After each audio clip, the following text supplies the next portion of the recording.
Good Morning Business, le grand entretien. Et le grand entretien aujourd'hui, c'est Emmanuel Kiva. Bonjour, vous êtes délégué général pour l'armement. Le conflit ukrainien dure désormais depuis 6 mois et tout a changé. Tout a changé dans la gestion des stocks de l'armée. On est passé justement d'une gestion des stocks où il ne fallait rien avoir en stock à une reconstitution vitesse éclair de nos stocks d'armes. Écoutez, le ministre des Armées, c'était Sébastien Lecornu. C'était la semaine dernière et vous allez nous dire ensuite après si c'est ne serait-ce que possible. Vous avez par exemple des obus de 155 mm qui sont des obus d'artillerie, qui sont des obus qui peuvent être couramment utilisés dans un conflit. Aujourd'hui, le temps de production de ces obus, c'est 9 mois. L'objectif que j'ai demandé et assigné à la délégation générale pour l'armement et à ses industriels, c'est de passer de 9 mois à 3 mois. Bon, ça s'adresse directement à vous, Emmanuel Kiva. Alors c'est vrai qu'on se rend compte qu'en période de guerre, on ne peut pas attendre 9 mois pour fournir notamment des obus aux Ukrainiens. Est-ce qu'on peut passer de 9 à 3 mois ? On peut toujours passer de 9 à 3 mois, mais d'abord je vous fais remarquer, j'ai un passé d'industriel et d'entrepreneur. Vous vous souvenez qu'il y a quelque temps, avoir des stocks, c'était un synonyme de mauvaise gestion. Ouais. Donc on doit changer notre logiciel. C'est la raison pour laquelle Sébastien Lecornu, ministre des Armées, nous a tous réunis avec les grands maîtres d'œuvre industriels il y a tout juste une semaine pour discuter de la manière dont on peut, certes, avoir des stocks de matières premières, des stocks de produits, c'est pas la même chose d'ailleurs, également pour voir comment on peut basculer dans ce mode qu'on appelle mode économie de guerre. Alors je vous rassure tout de suite, on n'est pas en guerre. Mais un peu quand même. On n'est pas en guerre formellement. Nous, comme puissance d'équilibre, nous sommes engagés très tôt aux côtés de l'Ukraine. La Russie ne peut ni ne doit gagner, donc il y a toute cette opération de soutien, de cession de matériel que vous connaissez, notamment les fameux canons César. Néanmoins, l'économie de guerre, c'est quoi ? C'est être prêt à ne pas subir et, en cas de crise ou de guerre, pouvoir réagir à des opérations de haute intensité. Et ça passe par les stocks, ça passe par aussi une certaine visibilité que l'on va devoir donner aux industriels. Donc nous-mêmes, de notre côté, on va travailler sur une simplification de l'expression du besoin. Si vous voulez, on n'a pas besoin d'un couteau suisse pour couper une entrecôte. Donc on n'a pas besoin de toutes les fonctions pour avoir une fonction essentielle. Et ça, on peut accélérer.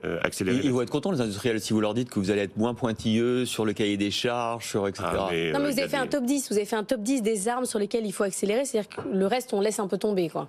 C'est pas parce qu'on fait un top 10 des armes prioritaires qu'on laisse tomber le reste.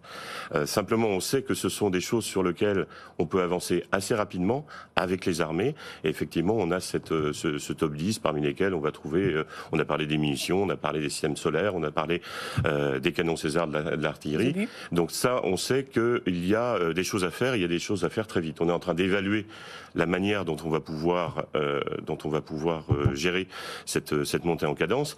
Il y a la question de la relocalisation également. Relocalisation des filières, relocalisation des savoir-faire également. Et puis, effectivement, vous l'avez dit, on travaille aussi sur tout ce qui est simplification des normes, des processus, des certifications, des choses qu'on peut faire en temps de stabilité, mais qui, aujourd'hui, nous paraissent essentielles pour remonter les cadences. Est-ce que vous aurez les moyens de vos ambitions ? Parce que vous avez vu que la situation économique s'assombrit, que Bruno Le Maire est en train de resserrer un peu les boulons du budget. Il a décidé de ne pas supprimer totalement l'impôt de production, la CVAE pour les entreprises. Il va demander des efforts aux ménages.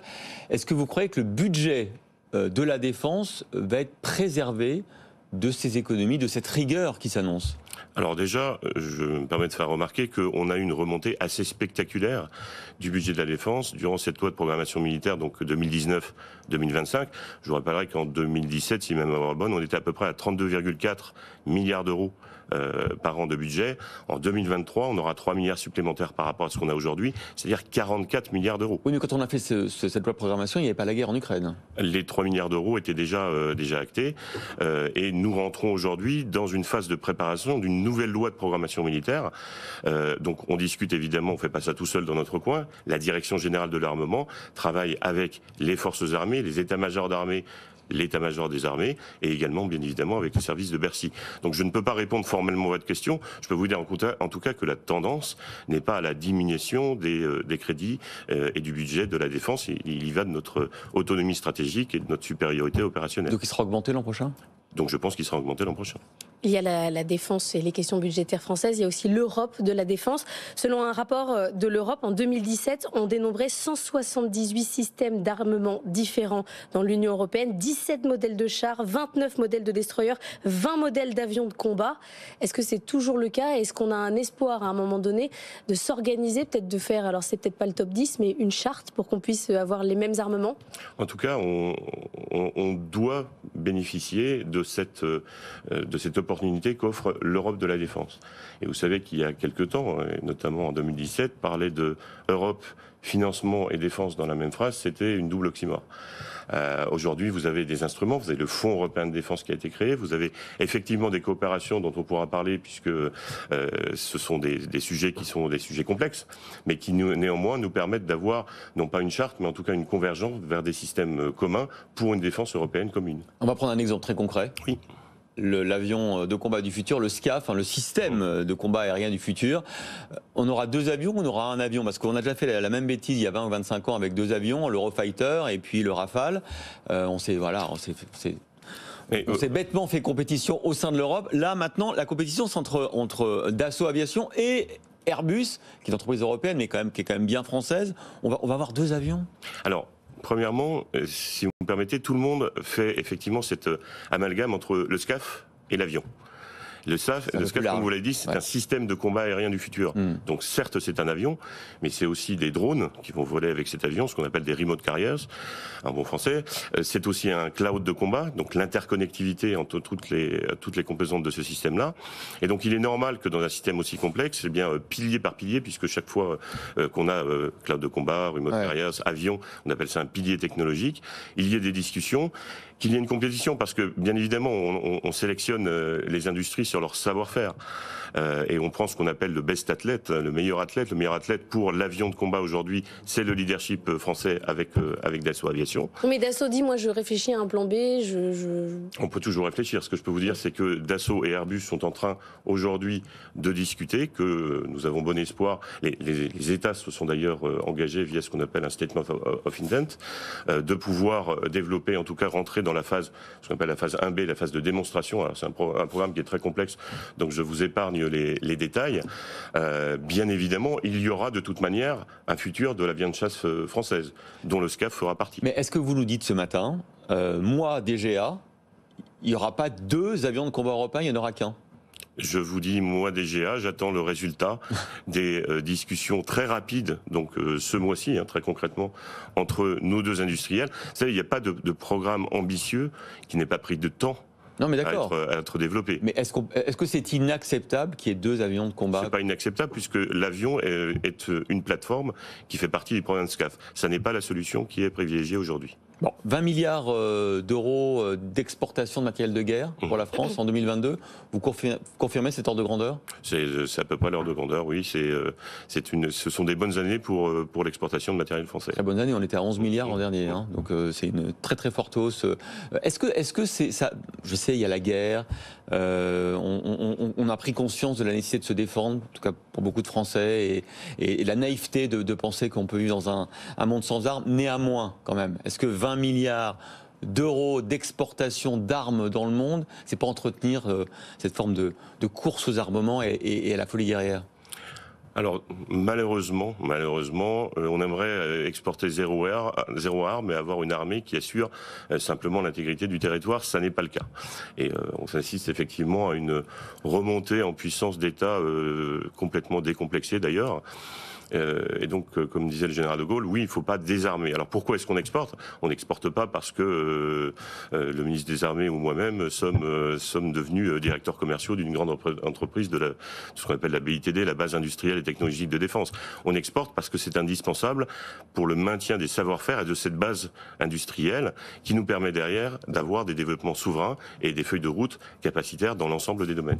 Il y a le maintien des savoir-faire et puis il y a aussi tout l'écosystème des startups qui réfléchit à l'avenir de l'armement, notamment dans le fonds européen dont on parlait. Il y a une enveloppe qui est dédiée d'1,2 milliard uniquement pour les TPE, PME. Comment vous le trouvez, cet écosystème en France ?